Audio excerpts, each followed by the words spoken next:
우리 방탄소년단 뉴욕 매치 경기장에서 공연했을 때 전성 매진이었거든요. 이 사람들도 대단한데 방탄소년단은 이건 대단한 걸 넘어서 거의 뭐 일반 나는 뭐 하느님이 내 아버지 하느님이니까 일반 사람들은 거의 신하고 동격으로 여기잖아요. 근데 그 친구들의 그 뭐 캐치플레이어라고 그럴까? 노래 주제가 뭐냐면 Love yourself라고 그래요. Love yourself. 너 자신을 사랑해라. 남이 사랑해 줄 때까지 기다리지 말라는 거예요. 근데 우리는 참 답답한 경우가 많아요. 남편이 잘해줄 때까지, 죽을 때까지 기다리는 거야. 자식이 잘해줄 때까지, 죽을 때까지 기다리는 거야. 그럼 내가 행복하면 되는데, 내가 나 자신을 사랑하고, 내가 나 자신한테 잘해주면 되는데, 내가 나 자신한테 잘해주는 법을 배운 적이 없어. 배운 적이 없어. 그래서 정말 심장이 떨리지 못하는 거예요. 끝까지 불평하다가 죽는 거야. 지질이 복도 없는 년. 남편 복도 없더니 자식 복까지 없다고. 그거는 제가 보기에는 자기 인생의 주인공은 자기예요. 자기의 삶을 주도적으로 살아가야 돼. 피카소는 노인에 대해서 이렇게 말합니다. 13살 때 나는 거장처럼 그림을 그릴 수 있었다. 피카소는 워낙 그림을 잘 그렸기 때문에 13살 때 저 뒤에도 그림이 예쁜데 거장처럼 그릴 줄 알았대요. 13살 때. 하지만 아이처럼 그리는데 평생이 걸렸대. 나중에 아이처럼 뉴욕의 피카소 전시회에 내가 한번 가봐서 그 작품을 정말로 봤는데 정말 이건 애가 그린 거예요. 어른이 그린 게 아니야. 그런데 그 안에 다 들어있어. 인생이. 너무너무 놀랐어요. 그 피카소 작품을 보면서 사실 우리가 순수하고 단순해지는데 참 오랜 시간이 걸려요. 너무 복잡해. 관계도 복잡하고 생각도 복잡하고 삶도 복잡하고 내가 보기엔 그렇게까지 복잡하지 않아도 되는데 뭐가 그렇게 복잡한지. 피카소 이야기에 예수님의 이야기가 또 상통하는 이야기가 있어요. 너희가 어린아이처럼 되지 않으면 하늘나라를 볼 수 없다. 그러니까 우리가 마음이 깨끗해야 돼요. 복잡하면 안 돼. 깨끗하려고 그러면 내가 늘 하는 얘기지만 일단 욕심이 없어야 돼. 무슨 욕심이 있으면 이때부터 막 계산하고 진짜 복잡해져요. 그 다음에 미움이 없어야 돼. 욕심하고 미움만 없어도 여러분들은 굉장히 단순해질 수 있어요. 저는 이번 여행을 통해서 또 내가 얼마나 무식한지 또 한번 깨달았어요. 특별히 우리 노인들이 그 할리 데이비슨 그 오토바이, 그 다음에 또 오픈 스포츠카, 이게 젊은 사람들이 타는 게 아니라 전부 다 할아버지가 쫙 수염하고 그 청바지 탁 입고 이 전부 다 할아버지 할머니들이 하는 거지 젊은 사람들이 거의 없더라고. 그분들이 그렇게 럭셔리하게 여행 다니는 모습을 보면서 한국에서 가난하고 외롭게 골방에서 사는 노인들이 정말로 없도록 내가 더 열심히 강의해야겠다는 결심을 했어요. 이제 대한민국 대학 보낼 필요 없어요. 애가 행복하면은 어디 가든 열심히 우리 생태마을 지금 직원들 채용하는데 학교 나온 거 안 따지고 성적 안 따지고 아무것도 안 봐요. 그냥 자기 속에서만 봐요.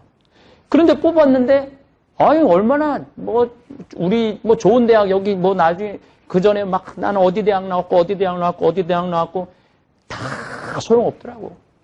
내가 이렇게 수많은 직원들 왔다 갔다 하면서 보니까 행복한 직원이 행복하게 일을 하더라고.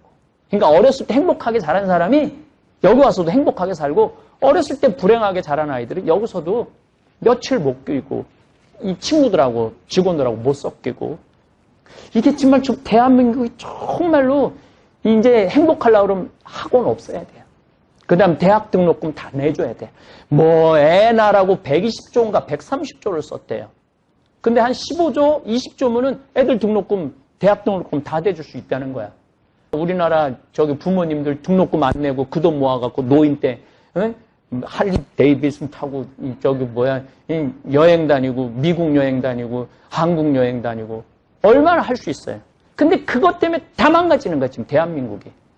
그래서 어제도 미국도 사실 그렇다고 그래요. 미국 내 그 등록금 때문에 부모들은 등록금을 안 대주지만 애들이 그 론 그 저기 뭐 대출 받은 거 그거 갚는다고 평생을 감옥에 사는 기분이 든다고. 평생을. 그래서 이게 참 제가 이제 잠비아에 만들고 싶은 세상은 공부의 세상이 아니에요. 경쟁의 세상이 아니에요.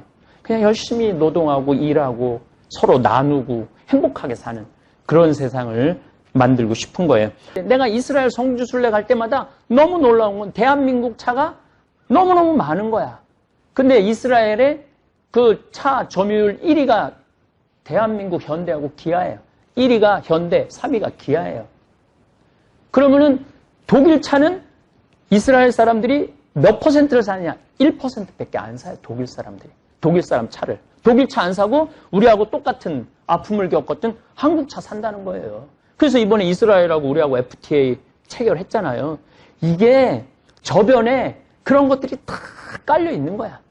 근데 우리 대한민국 국민들이 지금 일본 차 막 사고, 일본 물건 사고, 일본 맥주 마시고, 일본 여행 가면은 이번엔 그러면 안 돼요. 이번엔 정말로 정신 똑바로 차야 돼요. 온 국민들이. 제가 이번에 이 미국 여행을 하면서 더 많이 공부해야 되겠구나.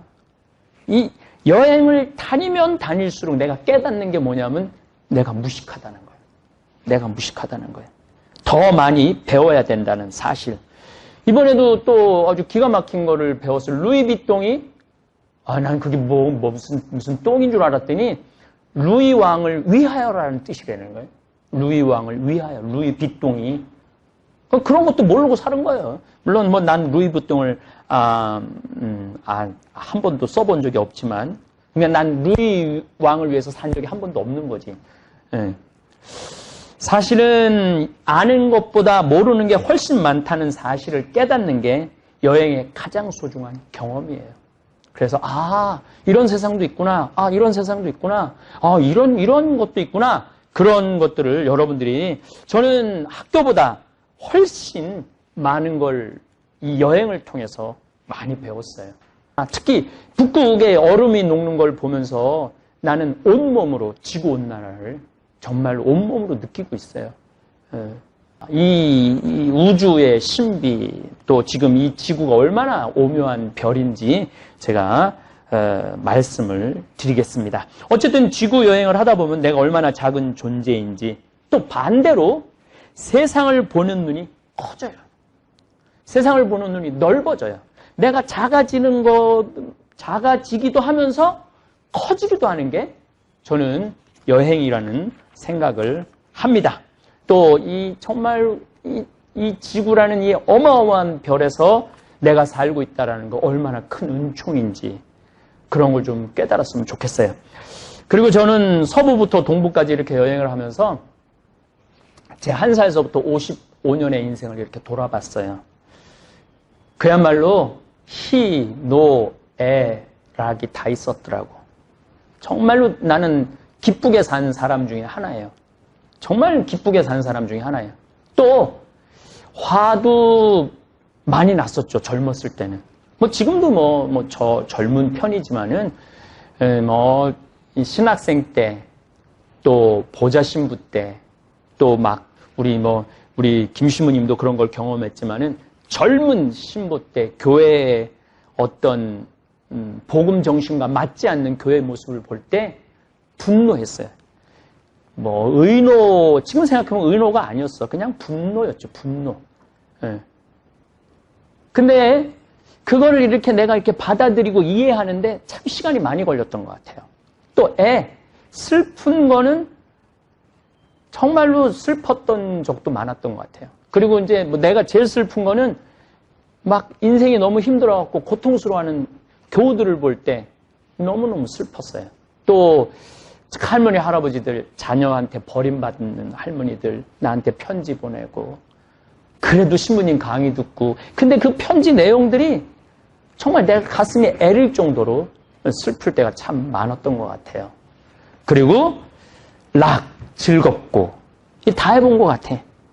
근데 희, 노, 애, 락을 가만히 보니까 내가 기쁘고 화나고 슬프고 즐거운 것이 남 탓이 아니더라고요.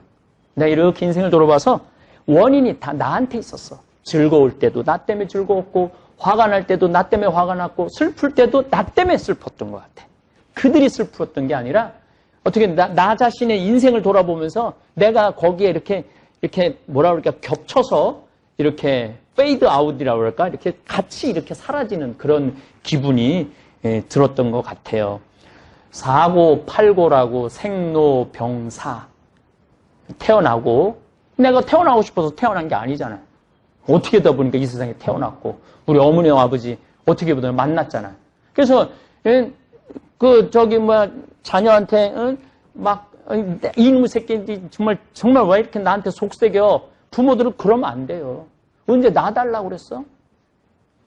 자기네들이 좋아서 놔놓고 자식 힘들다고 그러는 건 그건 말이 안 되는 얘기예요. 자기가 낳았으면 어떻게 해야 돼? 책임을 져야 돼. 자기가 낳았으면은. 낳지 않았으면 책임을 안 져도 되지만 우리처럼 자기가 낳았으면 책임을 져야지. 그럼 어쨌든 내가 내 뜻에 원하지 않고 왔어요. 그리고 이제 늙어가는 거가 좀 느껴져요. 머리도 자꾸 빠지고 눈도 잘 안 보이고. 어제도 이렇게 공연 보는데 어제는 티켓을 좀 늦게 끊어가고 내가 평생 3층에서 처음 본 것 같은데 항상 1층에서만 봤는데 아니 자스민이 얼굴이 안 보이는 거야. 이게 있던 것 같은데 보니까 한편으로는 편하기도 하더라고. 얼굴이 안 보이니까 그냥 지금도 잘 안 보여 사실은. 지금도 아주 늙는 거는 불편한 것도 있는데 편한 것도 있는 것 같아.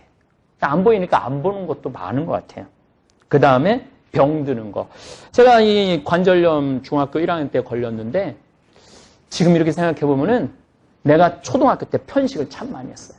지금은 안 먹는 거 없이 다 먹지. 난 송충이도 잠비아 수녀님들이 송충이 이렇게 튀겨준 것도 내가 먹으니까 나는 안 먹는 거 없어. 다 먹어 지금은.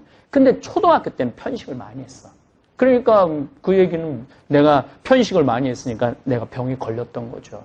또 45살에 위암 걸린 거는 또 아프다고 맨날 술 먹으니까 암 걸린 거지 남 탓이 아니더라고. 보니까 내가 인생을 이렇게 돌아보니까 많은 경우 이렇게 대화를 해보면은 이놈 사회가 왜 이러냐, 지질이나 우리 집은 왜 이렇게 이런 가난한 부모를 만났느냐. 물론 외적인 요인이 될 수도 있지만은 다 내가 하기 나름이에요. 내가 어떤 인생을 사느냐 내가 하기 나름이에요. 내가 어떻게 살아가느냐 그거는 인생은 선택의 연속이야. 근데 누가 선택해? 남이 선택하라고 그러는 게 아니거든. 내가 선택하는 거야. 내가. 나이를 먹을수록 그 선택은 자신의 그 선택의 책임의 범위가 훨씬 커져요. 어렸을 때는 선택의 범위가 작지만은 나이를 먹을수록 내가 선택하는 건 책임이 더 커지는 거야. 그래서 난 가끔 한 70, 80 된 분들이 신부님 내 자식이 사업한다고 그래갖고 아파트 맡겨갖고 했는데 망해갖고 갈 데가 없어요. 신부님 저 신부님이랑 살고 싶어요. 그리고 오는 분들 볼 때 참 70 동안 가장 잘못된 선택을 한 거죠. 그러니까 인생을 잘못 살은 거죠. 그거는 누가 잘못 사는 거냐면 본인이 잘못 사는 거예요. 본인이. 그래갖고 어디 가서 울고불고 한다고 책임져 줄 사람은 내가 보기에는 없는 것 같아요. 그래서 여러분들도 지금 막 힘들고 고통스러운 분들 계실 거예요. 그런데 냉정하게 한번 돌아보세요. 내가 얼마나 성실하게 살았는가. 내가 얼마나 정도로 살았는가. 나는 욕심을 부리고 내가 좀 더 욕심을 부릴 때 넘어지는 거죠. 제가 늘 얘기하잖아요. 1,500억을 사기를 당했다. 조이파리가 사기를 해갔다. 어쩌고저쩌고 했는데 사기친 놈도 나쁜 놈이지만 사기 당한 사람도 결코 훌륭한 사람들은 아니에요. 욕심 때문에 본인이 한 걸음 한 걸음 걸어 나가면은 그게 다 쌓여서 나중에 덕이 되고 부가 되는 건데 욕심을 부리기 때문에 고통스러운 거예요. 그래서 인생은 남 탓할 필요 없다. 내 탓이다, 내 탓. 인생은 자기 하기 나름이에요. 제가 이렇게 잠깐 뭐 LA, 샌프란시스코, 워싱턴 이쪽 들렀지만은 정말 우리 미국 교우들이 감동적인 대접을 받고 있어요. 또 우리 이경 바오로 신부님께서 이렇게 성당까지 이렇게 해줘서 우리가 정말 감사 미사까지 이렇게 할 수 있도록 해주셨어요. 뭐 주위에서 많은 분들이 신부님 도대체 신부님 어떻게 사셨기에 가는 곳마다 식사 대접에 여행 중에 오르가닉 간식까지 챙겨줍니까? 저는 우는 아이에게 젖 더 준다는 우리말이 있죠? 근데 난 이 말 틀렸다고 생각해요. 우는 아이가 도가 넘으면은 때리든지 내던지든지 해요. 여기 자식 키운 부모님들 다 경험해봤죠? 그리고 나 얘기 많이 들었어요. 사실은 내 애 많이 때렸다고, 많이 울어갖고. 너무 울면은 때리는 거예요. 그리고 이 말이 나와요. 지겨워. 지겨워. 아유, 지겨워. 내가 이걸 왜 낳는지 몰라. 또 어떤 아주 재미난, 아는 분은, 군인인데, 대위야, 대위. 해병대 대위인데, 아들이 둘이래. 남편도 해병대 장교고, 아유, 그 집은 그냥 해병대에다가 그냥, 우리 대위도 여자니까, 아내도 대위, 뭐 남편은 소령, 뭐, 좋겠다 그러니까 아들 둘이 있으면 얼마나 좋으냐. 신부님, 그런 소리 하지 마세요. 할 수만 있으면 뱃속에 다시 집어넣고 싶어요. 그러니까 이 아기가, 뭐 여러분들 잘 알겠지만 내가 잘 아는 지인이 딸이 손녀를 낳았어요. 근데 나도 뭐 얼굴을 봤지만 빵긋빵긋 웃어. 하루 종일 웃어. 그리고 아빠가 유명한 가수인데 아빠 노래가 나오면 엉덩이를 실룩거리면서 막 춤을 추고 막. 그래서 이제 엄마가 이제 딸 이제 집에 가면은 이 빵긋빵긋 웃는 손녀를 보면 내가 보면 온몸이 아픈 사람인데 막 팔도 아프고 어깨도 아프고 근데 아무리 어깨가 아파도 빵긋빵긋 웃으니까 어떻게 하냐면 자꾸 안게 되고 집에 있으면 보고 싶다는 거예요. 빵긋빵긋 웃으니까. 손주 자랑하려면 10,000원 내고 손주 자랑하라는 말이 있지만은 10만 원이 아니라 1,000만 원을 내도 아깝지 않는 그런 손주라는 거예요. 저도 사실은 이제 조카가 이제 우리 이제 둘을 낳았어요. 그러니까 내가 이제 손녀 딸하고 손녀 이제 손주 아들이 있는 거지 조카. 근데 그 집에 가면 애들이 우리 집에 이제 오면은 웃어. 그러니까 내가 너무 그냥 막 좋아하고 웃고 쳐다보고 막 좋아하니까 꼭 나올 때 돈을 주게 돼요. 복돈이라고 주게 되더라고. 제가 이번에도 LA에서 잠비아 신학교 하라고 4만 달러를 벌써 받았어. 그냥 하루 스쳤는데 그 다음에 잠봉 아메리카가 벌써 40만 달러를 모았대. 200명이. 놀랍지 않아요?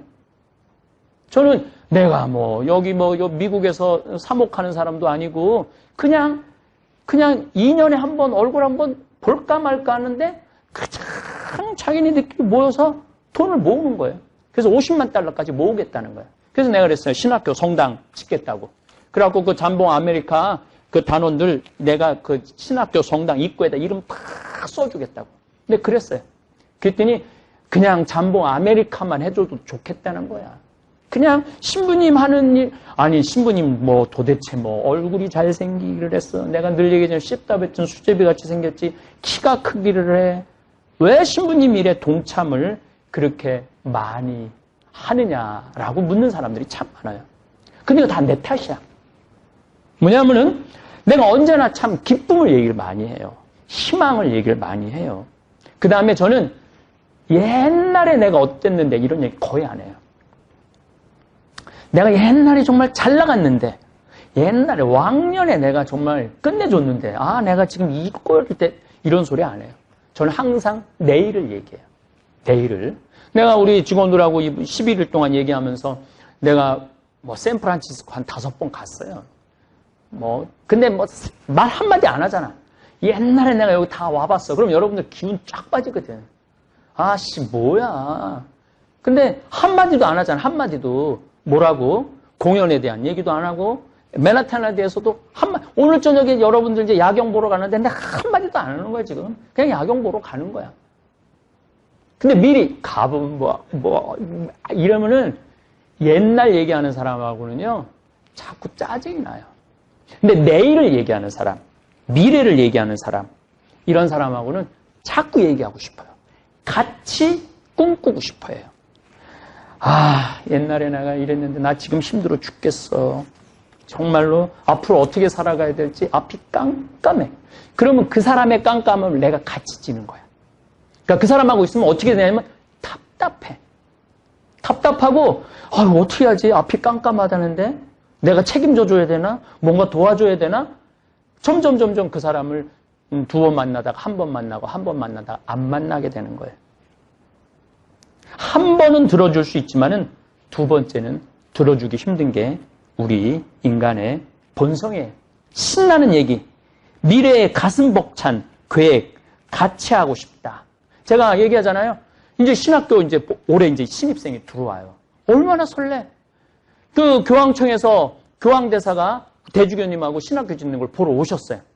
보러 와갖고 OMG라고 그래. 오 마이 갓 그랬대요.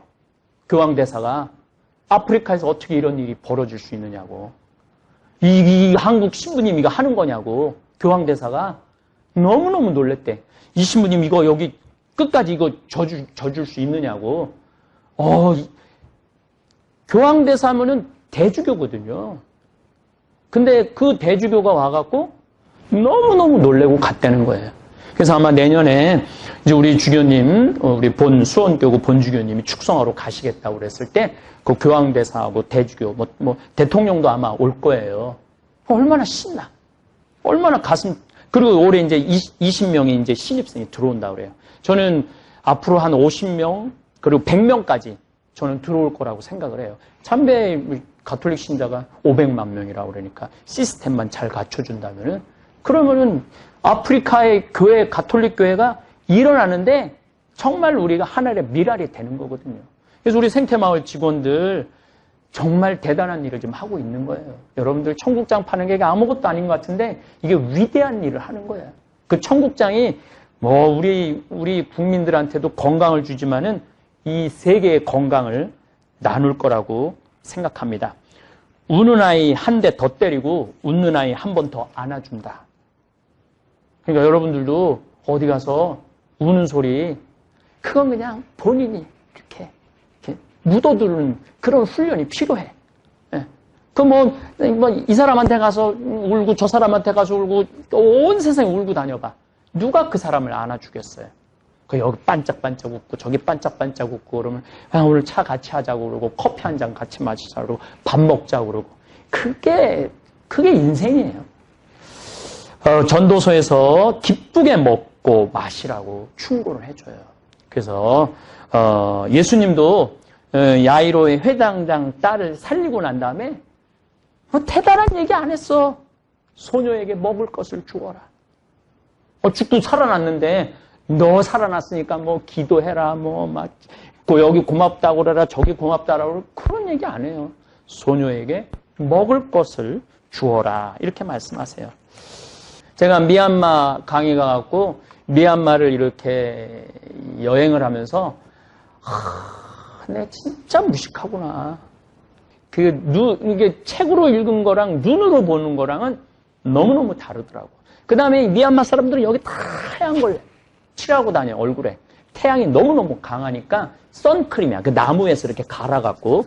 근데 나는 그 영화에서 보면 막 인디안들이 이렇게 칠하게 해. 저거 영화로, 비주얼로 보여주려고 저러나 보다 그랬더니, 아니, 그게 비주얼로 보내는 게 아니고, 실질적으로 그들의 그게 문화더라고요. 그러면서, 내가 정말 모르는 게 너무 많구나. 특별히 이번에 서부에서 그 웅장한 그 캐년들을 돌아보면서 그 가이드 선생님이 지질학적으로 그 설명을 얼마나 열심히 했어요. 나 다 가봤고 다 해봤거든. 그런데도 이번에 와서 또 너무너무 많은 걸 배웠어요. 그래서 이 사람이 죽을 때까지 배워야 되는 거를 이번에 아주 절실히 느꼈어요. 또 동부에서는 우리 조 가이드님 큐라고 그러는데 큐 가이드님 얘기를 들으면서 많은 감명과 영감을 받았어요. 링컨은 또 국회의사당을 보고 제퍼슨은 또 백악관을 뭐 보고 있고 그런 것들이 그러니까 이분들이 이 미국을 건국할 때 그냥 건국한 게 아니야.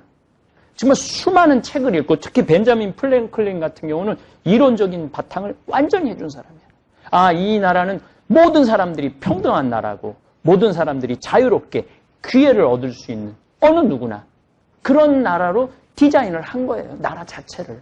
그런데 이 미국이라는 나라가 이렇게 단단하게 지금까지 이어올 수 있는 것은 바로 이 건국의 이 아버지들이 만드는 거죠.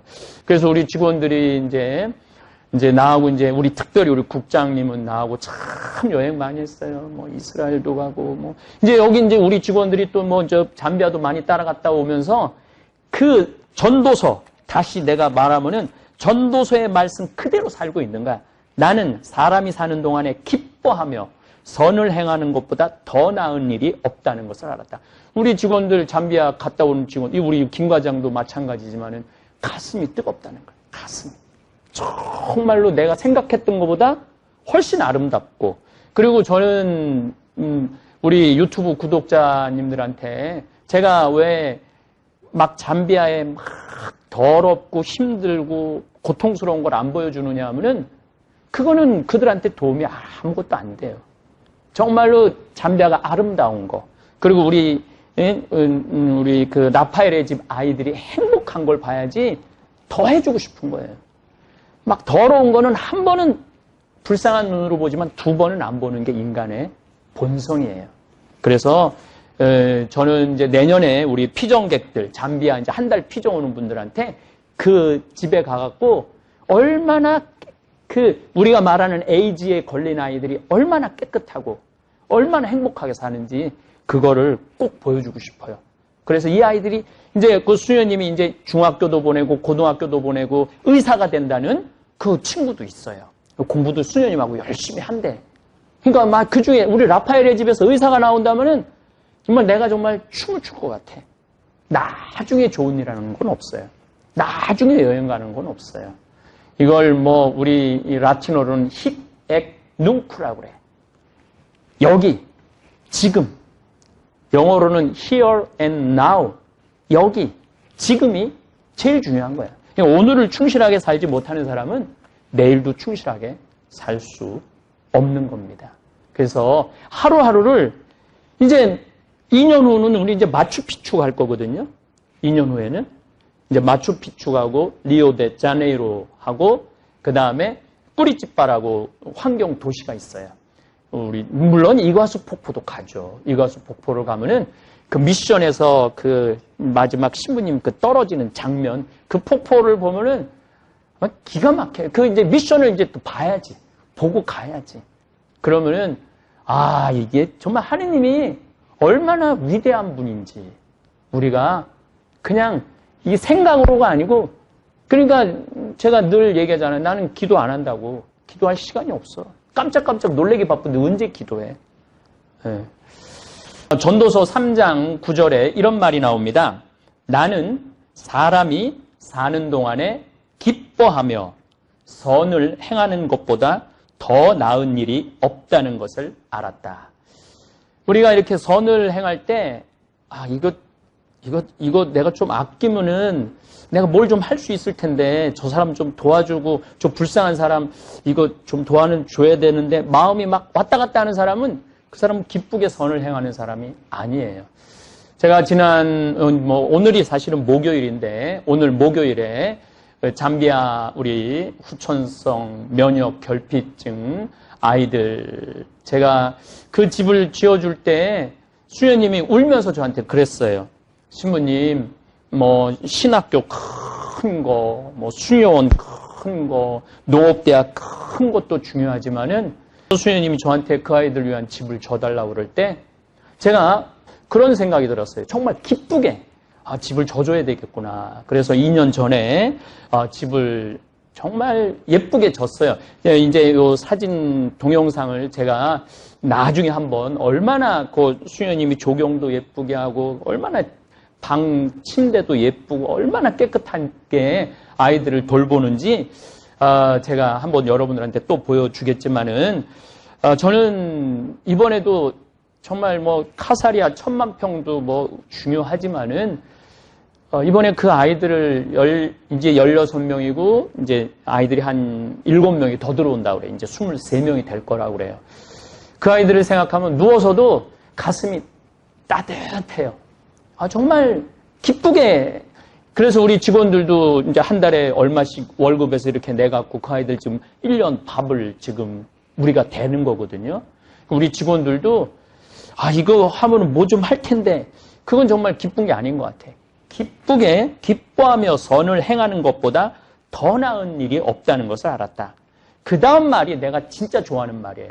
사람이 먹고 마시고 수고함으로써 기쁨을 누리는 것, 그것이 하느님의 선물이다.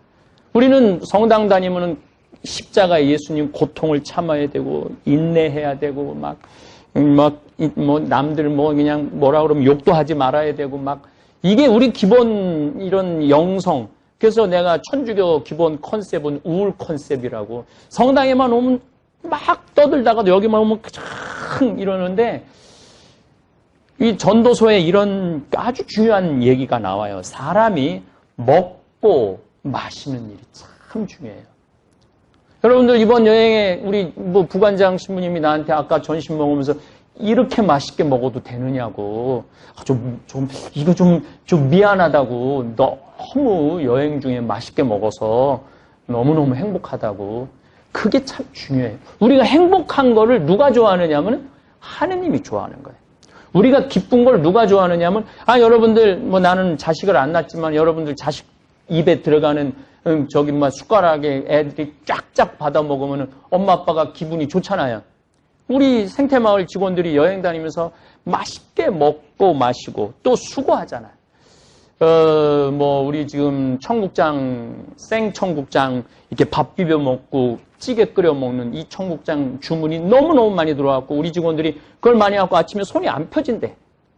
그러니까 그렇게까지 열심히 일했으니까 먹고 마시고 수고함으로써 이 일을 안 하면은 먹고 마시는 게 의미가 없어요. 일을 안 하면서 먹고 마시는 사람은 사는 게 지겨워요. 근데 열심히 일하는 사람이 먹고 마시고 노는 일은 즐거운 일이에요. 그래서 먹고 사람, 이거 내 말이 아니라 성서에 나온 말이야. 성서에.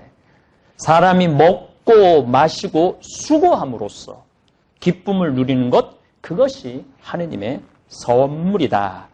미국에 이제 은퇴한 분들의 꿈이 서부부터 동부까지 여행하는 게 보통 꿈이라고 그래서 RV라고 이번에 레크레이션 비어클이라고 그 RV를 타고 뒤에 침대 있는 차를 몰고 한 달이고 두 달이고 이렇게 여행 가는 게 평생의 꿈이야. 평생의. 미국 사람들의 평생의 꿈이에요. 근데 나도 미국을 많이 왔다 갔다 했죠. 강의를 다니면서. 미국 사람들의 평생의 꿈이기도 하지만 우리 생태마을 직원들한테 정말 보여주고 싶었어요. 미국이라는 이 대륙이 얼마나 아름다운지. 그래서 이제 LA에서부터 이제 샌프란시스코부터 우리가 시작했잖아요. 우리 직원들이 이제 앞에 가고 난 대부분이 뒤에 있었어.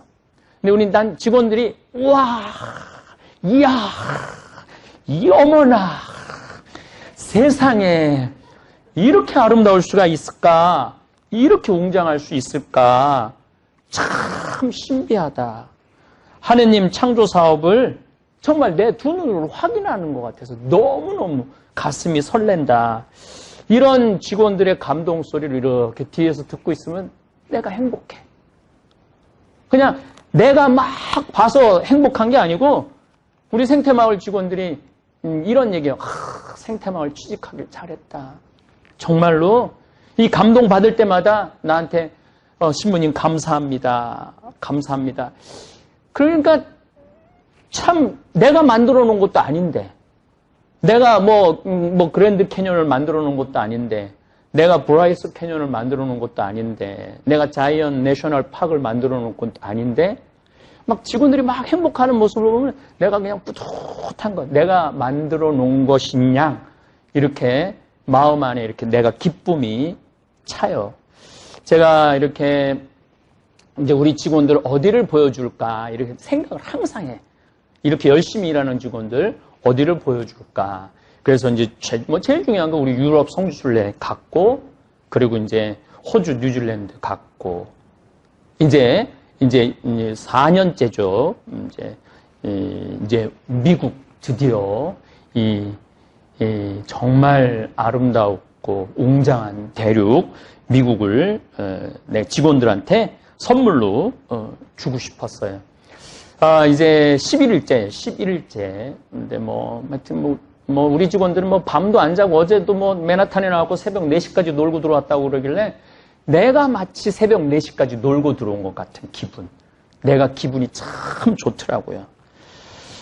서부 이제 생각을 하면은 정말로 요세미티. 저 놀랬죠? 네, 그거 보고. 근데 요세미티는 내가 그거 보고 놀래기가 아직 이른데, 더 봐야 되는데, 그랜드 캐년 봤을 때 얼마나 정말 기가 막혔어요. 그리고 브라이어스 캐년. 또 그랜드 캐년 보고 브라이어스 캐년 보고 내가 보니 더 놀래더라고. 그래갖고 막 그 시간도 없는데 그 계곡까지 쫓아 내려가고, 이런 모습들. 또 1936년에 그 금문교가 우리는 정말 우물 안에 개구리라는 생각을 참 많이 해요. 1936년에 그 어마어마한 다리를 만들었고, 또 우리가 그 금문교 위를 걸었고, 맨날 막 강의 때문에 그냥 쳐다만 보고 말았는데, 이번에 직원들하고 걸으니까 정말 좋더라고요. 정말 찌릿찌릿하더라고요. 그 어마어마한 크기, 높이에. 그리고 특별히 로스앤젤레스에서 우리 잠봉 단원들이, 미국에서도 또 잠봉 단원, 뉴욕에서도 사과를 엄청나게 보내줬지만, 우리 직원들 LA 갈비가 그렇게 맛있는지 이번에 알았죠. 내가 보니까 우리 부관장 신부님은 한 뼈다귀가 한 30개 정도 있었던 것 같아. 그 웬만한 직원들이 막 그렇게 먹은 것 같아, 다. 그래서 특별히 니콜라스하고 잔이 하루 휴무하고, 우리를 위해서 그 시간, 정말 귀한 시간인데, 고기 다 구워주고, 또 엘리야가 얼마나 그냥, 아직도 다 못 먹었잖아요. 그 사준, 여행 다니면서 먹으라는 과자를 아직도 지금 못 먹어갖고, 우리 지금 배가 터지기 일보 직전이에요. 어딜 가도 나를 반겨주는 사람이 있다는 거. 좀 행복하죠? 정말 우리는 정말 행복한 사람들인 것 같아. 그리고 죄의 도시, 이 라스베가스. 그래갖고 그냥 온통 그냥 게임 기계 속에서. 그래도 우리 직원들이 내가 보니까 돈을 날린 직원은 없는 것 같아요, 보니까. 그 중에 제일 감동적인 건, 르베?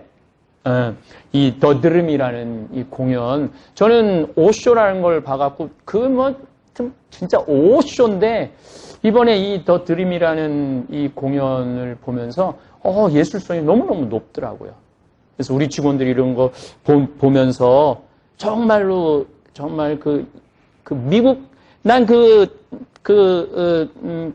물 속에서 수중 발레하는 그 사람들, 미국 사람들이라고 다 럭셔리하게 아무것도 안 하고 와인 마시는 거 아니에요. 그 정도 공연을 하려고 그러면 피나는 노력을 해야 돼. 그 정도. 어제 알라딘 공연도 그 사람들 거기 무대 서기 위해서는 정말 우리가 상상도 못하는 노력을 하는 사람들이 거기 올라가는 거예요. 그래갖고 우리가 그 사람들의 그 기가 막힌 최고의 그 노력을 우리가 정말 따먹는 거지. 그래서 우리가 감동받는 거지. 그래서 정말 좋은 시간 보냈던 것 같아요. 사실은 라스베가스는 게임하러 가라는 게 아니고 콜로라도를 가기 위한 숙소 때문에 가는 거예요. 근데 이제 많은 사람들이 이제 혼동을 하고 거기서 그냥 있는 돈 없는 돈 주머니 다 털리는 사람들 많죠. 어쨌거나 우리 직원들이 어쨌든 죄의 도시를 잘 이렇게 통과해서 이 동부에 왔죠. 워싱턴, 뉴욕, 맨하탄. 참, 브로드웨이 어저께 우리 또 알렉산더 해밀턴 시카고에서 주연한 우리 하윤진 정말 미국에서 얼마 전에 코미디도 찍고 FX 1, 2월 달에 드라마 나온다 그래요. 그 드라마가 잘 됐다고 그래요. 그런 대단한 또 스타가 또 우리랑 같이 식사도 해주고 사진도 또 타임스퀘어에서 사진도 찍고 여러분들은 진짜 내가 보기엔 진짜 취직 잘한 것 같아. 물론 때로는 일하는 게 힘들고 뭐 어려운 점도 있지만은 이 CEO가 일단 노는 걸 중요하게 여기는 CEO라 일만 시키는 CEO가 아니라 노는 게 중요하다. 그런 신념이 있기 때문에 여러분들은 정말로 취직 잘한 것 같아요. 어쨌든 저는 서부에서는 하느님의 힘을 느꼈다면 동부에서는 인간의 힘을 느껴요. 인간이 얼마나 이 대단한 존재인지. 그래서 어쨌거나 저는 이 미국이라는 나라는 뭐 배울 게 너무너무 많은 나라예요. 배울 게. 우리 인생에 저는 나중에는 없다고 생각해요. 미국 서부부터 동부까지 나는 나중에 갈 거야. 다리 떨릴 때는 이거 죽었다 깨어나도 못 가. 지금 우리 소연이가 베네딕타 23, 그 다음에 우리 요한나가 25, 이때 가야 돼. 그러니까 얘네들 새벽 4시, 전날은 날밤 새고 오늘은 새벽 4시까지 놀고 그러지. 우리는 그냥 들어가서 기절해서 그냥 자는 게 바쁜데. 그래서 저는 한 살이라도 젊었을 때 시간을 내서 제가 2년마다 한 번씩 우리 직원들을 데려가 나가는 이유가 있어요. 1년에 한 번 나가는 건 좀 사치스럽고 적어도 2년에 한 번 정도는 나를 위한. 오늘 우리 메이플 김대건 안드레아 성당 교우들이 각자 집에서 우리 생태마을 직원들을 위해서 이 미사 끝나면은 먹을 것을 지금 다 준비를 해놨대. 그래갖고 신부님이 지금 미사 언제 끝나는지 왔다 갔다 지금 하시러. 근데 오늘 토요 특강 때문에 지금 말을 지금 내가 많이 하는 거예요. 정말 감사합니다. 어디를 가든 너희는 먹고 마시고 머무를 자격이 있다라고 예수님 말씀하셨어요. 저는 그 말이 얼마나 고마운지 몰라요.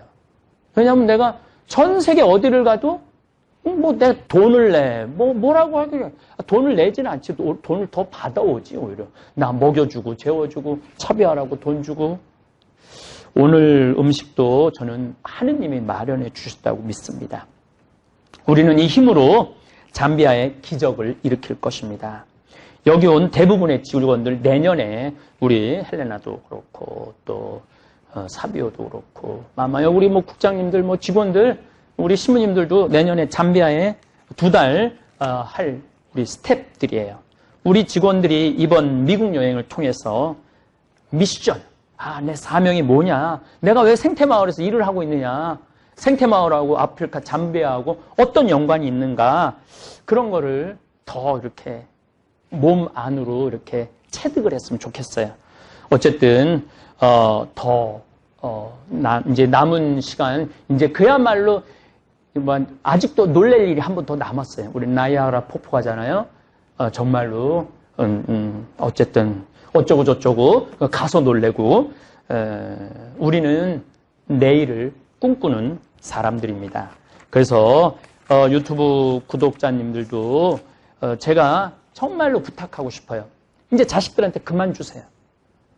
그리고 love yourself. 자신을 사랑하세요. 자신한테 잘해주세요. 자신한테 정말 갈비 한 번 더 사주고 냉면 한 번 더 사주고 설악산 한 번 더 가고 온천 한 번 더 가고 기회가 된다면은 뭐 이스라엘 성지순례 또 더 기회가 된다면 잠비아 내년 7월 8월 피정 이런 도전을 해보면은 인생이 확 달라질 거예요. 어제는 이미 지나갔고 내일은 아직 오지 않았습니다. 우리에게 주어진 것은 오직 지금 이 순간뿐입니다. 그런데 우리는 얼마나 자주 이 소중한 현재를 놓치며 살아가고 있을까요? 아침에 눈을 뜨면서 오늘 하루도 무사히 지나갔으면 좋겠다라고 생각하는 것과 오늘 하루를 어떻게 의미 있게 보낼까 생각하는 것은 전혀 다른 삶의 자세입니다. 첫 번째는 하루를 그저 견뎌내야 할 시간으로 보는 것이고, 두 번째는 하루를 소중한 선물로 받아들이는 것입니다. 많은 분들이 과거의 일로 마음이 무거워하시거나 미래에 대한 걱정으로 잠을 이루지 못하십니다. 그때 그렇게 하지 말았어야 했는데 앞으로 어떻게 될까 하는 생각들이 마음을 차지하고 있지요. 하지만 과거는 이미 바꿀 수 없고 미래는 아직 일어나지 않은 일입니다. 우리가 실제로 살 수 있는 곳은 바로 지금 이 순간입니다. 지금 이 순간을 충실하게 산다는 것은 거창한 일을 해야 한다는 뜻이 아닙니다. 창밖으로 보이는 나무 한 그루를 찬찬히 바라보는 것, 차 한 잔을 천천히 마시며 그 향을 느끼는 것, 가족과 나누는 대화에 온전히 집중하는 것도 현재를 충실히 사는 방법입니다. 작은 일상 속에서도 얼마든지 의미를 찾을 수 있습니다. 어떤 분들은 나이가 들면서 할 수 있는 일이 줄어들었는데 어떻게 현재에 충실하라는 거냐고 말씀하시기도 합니다. 하지만 현재에 충실한다는 것은 나는 일을 해내는 것이 아니라 지금 할 수 있는 일에 마음을 다하는 것입니다. 몸이 예전만 못하더라도 마음만은 더욱 깊고 넓어질 수 있습니다. 손자, 손녀와 함께 있을 때는 그 시간에만 온전히 집중하고, 친구와 차를 마실 때는 그 순간의 대화를 소중히 여기며, 혼자 있을 때는 자신과의 시간을 평안하게 보내는 것, 이런 것들이 바로 현재의 충실한 삶입니다. 때로는 몸이 아프거나 마음이 힘들 때도 있습니다. 그럴 때도 현재에 충실할 수 있을까요? 물론입니다. 아픈 것도 지금의 현실이고 힘든 것도 지금의 상황입니다. 이를 부정하거나 피하려 하지 말고 있는 그대로 받아들이면서도 그 안에서 작은 위안이나 기쁨을 찾아보려는 마음가짐이 필요합니다. 현재에 충실하게 살면 과거에 대한 후회나 미래에 대한 불안이 줄어듭니다. 왜냐하면 지금 이 순간을 최선을 다해 살고 있다는 확신이 마음에 평안을 주기 때문입니다. 오늘 하루 최선을 다했다 말할 수 있는 하루하루가 쌓이면 그것이 바로 후회 없는 인생이 됩니다. 미래를 위해 현재를 희생하는 삶을 살아왔다면 이제는 현재 그 자체가 목적이 되는 삶을 살아보시기 바랍니다. 내일을 위해 오늘을 참고 견디는 것이 아니라 오늘을 위해 오늘을 사는 것입니다. 그럴 때 비로소 삶의 참된 맛을 느낄 수 있습니다. 지금 이 글을 읽고 계시는 이 순간도 소중한 현재입니다. 이 글을 통해 무언가 깨달음을 얻으신다면 그것 또한 현재에 충실한 한 가지 방법입니다. 오늘 하루, 지금 이 순간을 소중히 여기며 살아가시기를 마음 깊이 응원합니다. 살다 보면 마음속에 많은 것들이 쌓입니다. 욕심도 쌓이고 미움도 쌓이고 원망도 쌓입니다. 마치 집 안에 오랫동안 쓰지 않는 물건들이 차곡차곡 쌓이는 것처럼 말이지요. 그런데 집 안 물건은 눈에 보이니까 정리할 생각을 하는데 마음속에 쌓인 것들은 눈에 보이지 않아서 그냥 두는 경우가 많습니다. 하지만 마음속에 쌓인 무거운 것들은 우리를 더욱 힘들게 만듭니다. 더 가지고 싶다, 더 잘 살고 싶다는 욕심이 지나치면 현재 가진 것들에 감사하지 못하게 됩니다. 저 사람이 밉다, 저 사람 때문에 내가 힘들다는 미움이 쌓이면 마음이 어두워지고 평안을 잃게 됩니다. 어떤 분은 욕심이나 미움 같은 감정이 생기는 것은 당연한 것 아니냐고 말씀하실지도 모릅니다. 맞습니다. 그런 감정들이 생기는 것은 사람으로서 자연스러운 일입니다. 문제는 그런 감정들을 마음속에 계속 품고 있는 것입니다. 마치 상한 음식을 냉장고에 계속 두는 것과 같지요.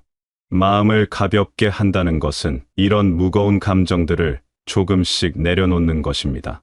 이웃집이 새 차를 샀을 때 부러워하는 마음이 드는 것은 자연스럽지만 그 부러움이 시기와 질투로 변해서 마음을 괴롭히게 둘 필요는 없습니다.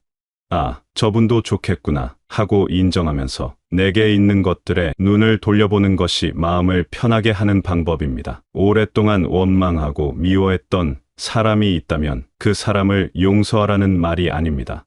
그 사람 때문에 내 마음이 계속 무거워지는 것을 놓아주자는 뜻입니다.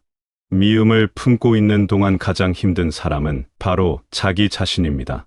미워하는 상대방은 그 사실도 모르고 편안히 지낼 수도 있는데 미워하는 사람만 마음이 괴로운 경우가 많지요. 마음을 단순하게 유지한다는 것은 복잡한 계산을 하지 않고 사는 것입니다. 이걸 해주면 저 사람이 나에게 뭔가 해줄 거야. 저 사람한테 잘해주면 나중에 도움이 될 거야. 이런 생각들을 내려놓고 그저 선한 마음으로 대하는 것입니다. 어린아이들을 보면 마음이 얼마나 단순한지 알 수 있습니다. 화가 나도 금방 잊어버리고 기쁘면 온몸으로 기뻐합니다. 복잡한 계산 없이 좋으면 좋다고 싫으면 싫다고 솔직하게 표현합니다. 물론 어른이 되어서 아이처럼 행동할 수는 없지만 아이들의 그런 순수함과 단순함을 배울 수는 있습니다. 마음을 가볍게 하는 방법 중 하나는 감사하는 마음을 늘리는 것입니다. 아침에 일어나서 오늘도 무사히 잠에서 깼구나. 밥을 먹으면서 이렇게 맛있는 음식을 먹을 수 있어서 고맙다. 가족과 함께 있을 때 이런 소중한 사람들이 내 곁에 있어서 다행이다. 하고 생각해보는 것입니다. 감사한 마음이 많아지면 자연스럽게 욕심이 줄어듭니다. 지금 가진 것만으로도 충분히 행복할 수 있다는 것을 깨닫게 되기 때문입니다. 그리고 다른 사람에 대한 미움도 줄어듭니다. 내가 받은 좋은 것들을 생각하다 보면 다른 사람들도 좋게 보이기 시작합니다. 또한 마음을 가볍게 하려면 완벽하지 않아도 괜찮다는 생각을 가져야 합니다. 나도 완벽하지 않고 다른 사람도 완벽하지 않습니다. 모든 것을 완벽하게 하려고 하면 마음만 무거워집니다. 이 정도면 충분해. 완벽하지 않아도 괜찮아 하는 마음가짐이 필요합니다. 깨끗하고 순수한 마음이라는 것이 아무 생각 없이 사는 것은 아닙니다. 세상을 보는 눈이 맑고 다른 사람을 대하는 마음이 따뜻하며 작은 일에도 감사할 줄 아는 마음을 말합니다. 이런 마음을 가지면 같은 상황에서도 더 행복하고 평안할 수 있습니다. 오늘부터라도 마음속에 쌓여있는 무거운 것들을 하나씩 내려놓아 보시기 바랍니다. 오래된 욕심 하나, 묵은 원망 하나씩 털어내다 보면 어느새 마음이 한결 가벼워져 있을 것입니다. 어떤 분들은 이제 배울 나이가 지났다고 말씀하십니다. 하지만 정말 그럴까요? 배움의 끝이 있을까요? 나이가 들수록 오히려 더 많이 알게 되는 것이 있습니다. 바로 자신이 얼마나 모르는 것이 많은지를 아는 것입니다. 이것이야말로 가장 큰 지혜가 아닐까요? 젊을 때는 세상을 다 아는 것처럼 당당했습니다. 무엇이든 할 수 있을 것 같았고 모든 문제에 답이 있다고 생각했습니다. 하지만 살아가면서 깨닫게 됩니다. 세상은 생각보다 넓고 사람의 마음은 생각보다 복잡하며 인생에는 정답이 없는 문제들이 참 많다는 것을 말이지요. 이런 깨달음이 바로 진정한 배움의 시작입니다. 아, 내가 아직 모르는 것이 이렇게 많구나 하고 인정하는 순간 마음이 겸손해지고 세상을 보는 눈이 달라집니다. 다른 사람의 말에 더 귀 기울이게 되고 새로운 경험에 마음을 열게 됩니다. 배움이라고 하면 책을 읽거나 학교에 다니는 것만 생각하기 쉽습니다. 물론 그런 것들도 좋은 배움입니다. 하지만 일상 속에서 얻는 배움이 더욱 소중할 때가 많습니다. 이웃과 나누는 대화에서도, 텔레비전 프로그램을 보면서도, 시장에서 장을 보면서도 새로운 것을 배울 수 있습니다. 손자, 손녀와 놀아주다가 요즘 아이들의 생각을 알게 되는 것도 배움입니다. 젊은 사람들이 스마트폰을 쓰는 모습을 보며 새로운 세상을 엿보는 것도 배움입니다. 병원에 갔다가 같은 처지의 사람들과 이야기를 나누며 삶의 지혜를 얻는 것도 배움입니다. 특히 어려움을 겪을 때 얻는 배움은 책에서 배울 수 없는 깊은 것들입니다. 몸이 아프면서 건강의 소중함을 깨닫고 가족과 갈등을 겪으면서 서로를 이해하는 법을 배우며 경제적으로 힘들 때 진짜 중요한 것이 무엇인지를 알게 됩니다. 이런 배움들은 머리로만 아는 지식이 아니라 가슴 깊이 새겨지는 지혜입니다.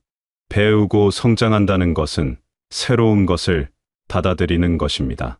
내 생각이 틀릴 수도 있구나. 다른 방법도 있구나. 저 사람 말이 일리가 있네. 하고 인정하는 것입니다. 고집을 꺾는다는 것이 아니라 마음을 열어두는 것입니다. 어떤 분은 나는 이미 내 방식대로 살아왔는데 왜 바꿔야 하느냐고 말씀하실 수도 있습니다. 물론 자신만의 생활 방식과 가치관을 지키는 것은 중요합니다. 하지만 그것이 새로운 것을 배우는 것과 모순되지는 않습니다. 나무도 뿌리는 그대로 두면서 새 가지를 뻗고 새 잎을 틔우지 않습니까?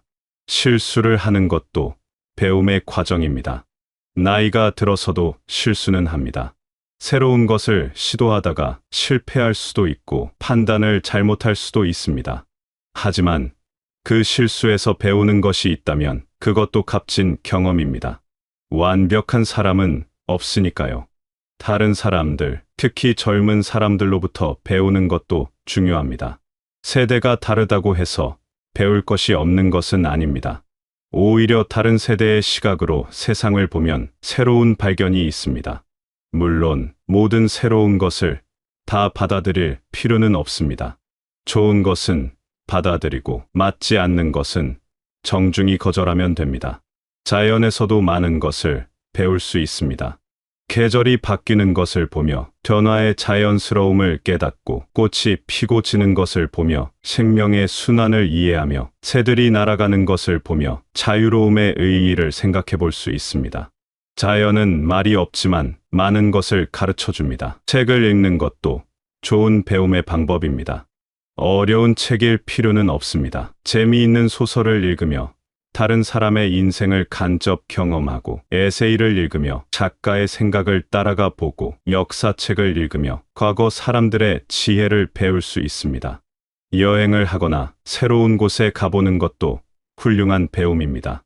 멀리 갈 필요도 없습니다. 동네 박물관에 가거나 가보지 않았던 공원에 산책을 하거나 새로운 식당에서 다른 음식을 맛보는 것도 작은 배움이 될 수 있습니다. 가장 중요한 것은 호기심을 잃지 않는 것입니다. 저건 뭘까? 왜 그럴까? 어떻게 하는 걸까? 하는 궁금증을 가지고 살아가는 것입니다. 이런 호기심이 있는 한 배움은 계속됩니다. 배우고 성장하는 삶을 사는 사람은 마음이 젊습니다. 새로운 것에 관심을 가지고 변화를 두려워하지 않으며 실수를 통해서도 발전해 나갑니다. 이런 마음가짐으로 하루하루를 살아간다면 매일이 새로운 발견과 깨달음의 연속이 될 것입니다. 다른 사람을 위해 살아야 한다. 자신보다 가족이 우선이다. 남을 생각하며 살아야 착한 사람이다라는 말들을 많이 들어왔습니다. 물론 다른 사람을 배려하고 가족을 소중히 여기는 마음은 아름다운 것입니다.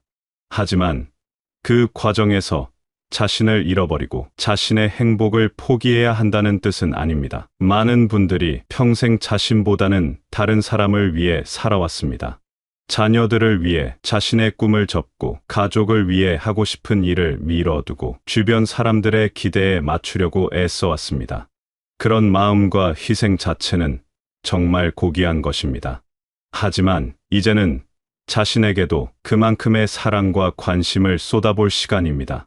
자신을 사랑한다는 것이 이기적이라고 생각하는 분들이 있습니다. 하지만 자신을 사랑하지 못하는 사람이 다른 사람을 진정으로 사랑할 수 있을까요? 마치 빈 컵으로는 다른 컵에 물을 따라줄 수 없는 것처럼 자신의 마음이 메마른 상태로는 다른 사람에게 진정한 사랑을 줄 수 없습니다. 자신을 사랑한다는 것은 자신의 장점을 인정하고 자신의 단점도 받아들이는 것입니다. 나는 완벽하지 않지만 그래도 소중한 사람이야 말할 수 있는 것입니다. 다른 사람과 비교하며 자신을 비하하지 않고 있는 그대로의 자신을 인정하는 것입니다. 평생 살아오면서 많은 실수도 했고 후회되는 일들도 있었을 것입니다. 그런 과거의 자신을 용서하는 것도 자신을 사랑하는 방법입니다. 그때는 그게 최선이었어. 실수했지만 그것도 내 인생의 일부야 라고 받아들이는 것입니다. 과거의 잘못된 선택 때문에 현재의 자신을 괴롭힐 필요는 없습니다. 자신의 몸을 소중히 여기는 것도 자기 사랑의 표현입니다. 건강한 음식을 챙겨 먹고 적당한 운동을 하고 충분한 휴식을 취하는 것입니다. 몸이 아프면 참지 말고 병원에 가고 피곤하면 무리하지 말고 쉬는 것입니다. 이런 것들이 사치가 아니라 자신에 대한 기본적인 배려입니다. 자신만의 시간을 갖는 것도 중요합니다. 가족과 함께 하는 시간도 소중하지만 혼자만의 시간도 필요합니다. 좋아하는 음악을 듣거나 산책을 하거나 책을 읽거나 그냥 멍하니 쉬는 시간도 필요합니다. 이런 시간을 통해 자신과 대화하고 자신의 마음을 들여다볼 수 있습니다. 자신의 행복을 추구한다는 것은 무엇일까요? 거창한 것이 아닙니다. 작은 일상 속에서 기쁨을 찾는 것입니다. 좋아하는 꽃을 키워보거나 맛있는 차를 우려 마시거나 재미있는 드라마를 보는 것도 행복입니다. 친구들과 수다를 떨거나 동네를 산책하거나 손자, 손녀와 놀아주는 것도 행복입니다. 때로는 새로운 도전을 해보는 것도 행복입니다. 배워보고 싶었던 것을 배우거나 가보고 싶었던 곳에 가거나 해보고 싶었던 일을 해보는 것입니다. 이 나이에 무슨 일하고 생각하지 말고 지금이라도 해보자는 마음가짐으로 접근해보는 것입니다. 다른 사람들이 뭐라고 할까 자신의 행복을 포기할 필요는 없습니다. 물론 다른 사람들의 시선이 전혀 중요하지 않다는 것은 아닙니다. 하지만 다른 사람들의 기대나 시선에만 맞춰 살다 보면 정작 자신이 무엇을 원하는지 모르게 됩니다. 자신의 꿈이 무엇인지, 진짜 좋아하는 것이 무엇인지, 어떨 때 마음이 편안한지를 생각해보는 시간이 필요합니다. 어쩌면 오랫동안 묻어두었던 꿈이 있을지도 모릅니다. 그 꿈을 다시 꺼내어 보고 지금이라도 조금씩 실현해 나갈 수 있는 방법을 찾아보는 것입니다. 자신을 사랑한다는 것은 자신에게 관대해지는 것이기도 합니다. 완벽하지 않아도 괜찮다고, 느려도 괜찮다고, 틀려도 괜찮다고 말해주는 것입니다. 다른 사람에게는 따뜻하게 대하면서 자신에게만 엄격한 분들이 많습니다. 자신에게도 다른 사람에게 하듯 따뜻하고 이해심 있게 대해보시기 바랍니다. 행복은 어디 먼 곳에 있는 것이 아닙니다. 지금 여기 일상 속에 있습니다. 아침에 눈을 떴을 때 오늘 하루도 살아있구나 하고 감사하는 것, 맛있는 밥을 먹을 때 이렇게 맛있는 음식을 먹을 수 있어서 행복하다 생각하는 것, 사랑하는 사람들과 함께 있을 때 이 순간이 소중하다 느끼는 것들이 모두 행복입니다. 자신을 사랑하고 자신의 행복을 추구하는 것은 이기적인 일이 아닙니다. 오히려 그럴 때 다른 사람들에게도 더 따뜻하고 진정한 사랑을 줄 수 있습니다. 자신이 행복한 사람이 다른 사람도 행복하게 만들 수 있습니다. 오늘부터라도 자신에게 조금 더 관심을 기울이고 자신의 작은 행복들을 소중히 여겨보시기 바랍니다.